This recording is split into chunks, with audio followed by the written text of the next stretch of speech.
शव यात्रा। अमरपुर नाम के एक गांव में विमल हलवाई अपने 2 छोटे बच्चों और बीवी के साथ रहता है।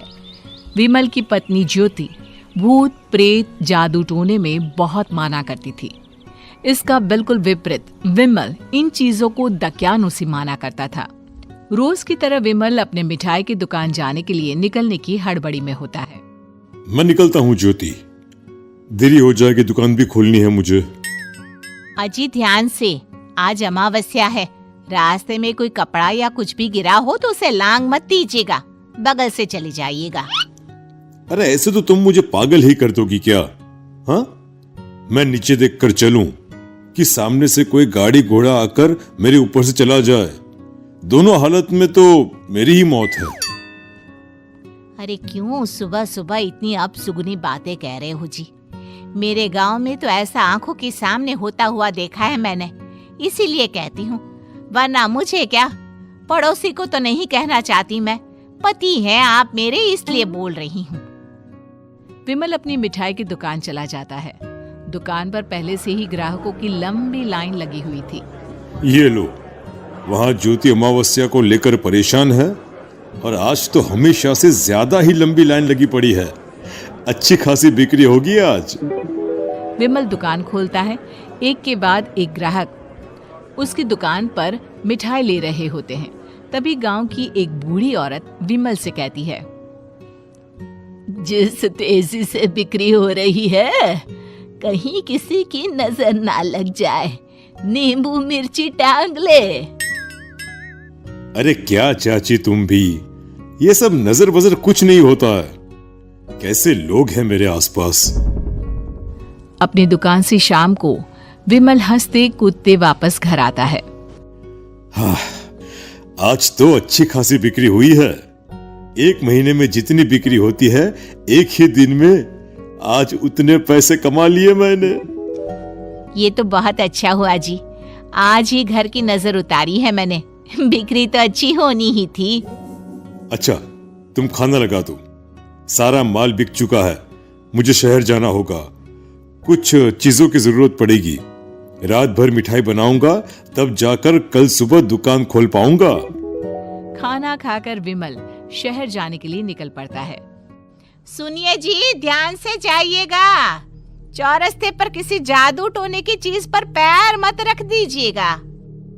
हे भगवान, हद हो गई ज्योति, ये तो मैं जा रहा हूं। विमल गुस्से से शहर जाने निकल पड़ता है। रात का काला घना अंधेरा, चांद की एक भी किरण ना होने के कारण अंधेरे में कुछ भी देख पाना मुश्किल था। जंगल के बीच के एक अधकच्चे रास्ते से विमल जा रहा होता है।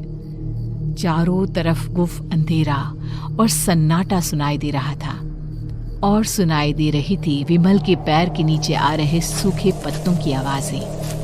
तभी अचानक दूर से उसे कुछ आवाजें सुनाई देती है। अरे, ये इतनी रात को जंगल के रास्ते कौन जा रहा है? शायद कोई टोली होगी। राम नाम सत्य है, राम नाम सत्य है, राम नाम सत्य है, राम नाम सत्य है। धीरे धीरे आवाज कुछ कुछ सुनाई पड़ती है।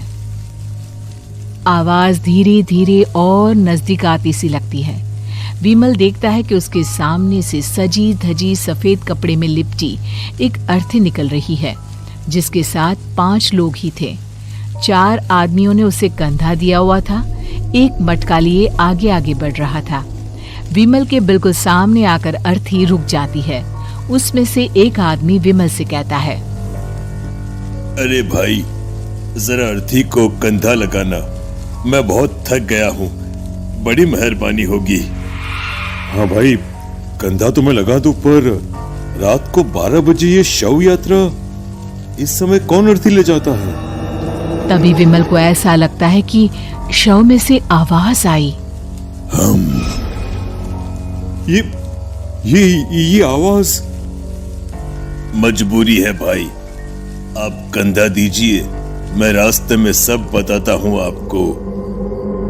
विमल अर्थी को कंधा दिए चल रहा होता है कि उसे ऐसा लगता है कि हाथ में मटका लिए जो आदमी शव के आगे चल रहा है उसके पैर उल्टे हैं।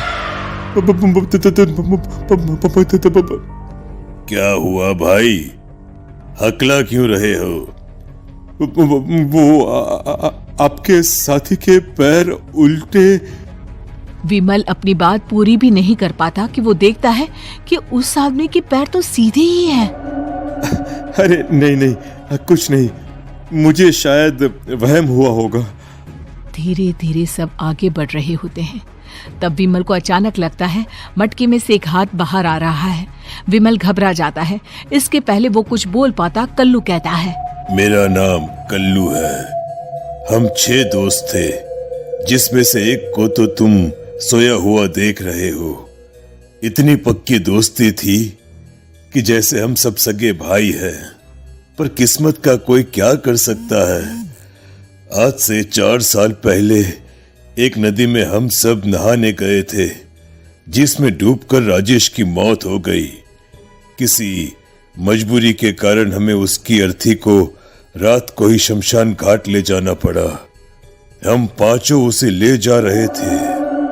4 साल पहले आप 5 में मैं कुछ समझा नहीं।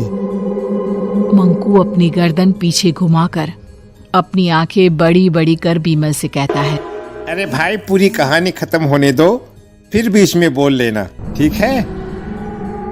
तभी रास्ते में एक हादसे में अपने दोस्त के साथ हम सभी मर गए।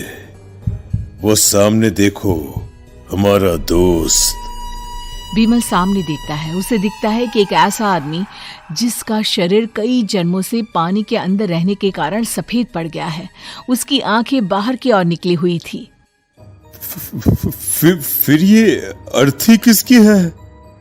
अर्थी के साथ के लोग अर्थी को नीचे रखते हुए एक साथ विमल की ओर देखते हुए कहते हैं, तुम खुद ही देख लो।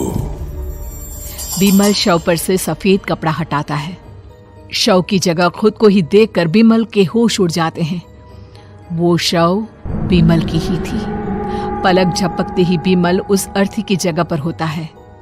6 के 6 दोस्त उसी तरह अर्थी को उठाकर चलने लग जाते हैं। राम नाम सत्य है। राम नाम सत्य है। राम नाम सत्य है।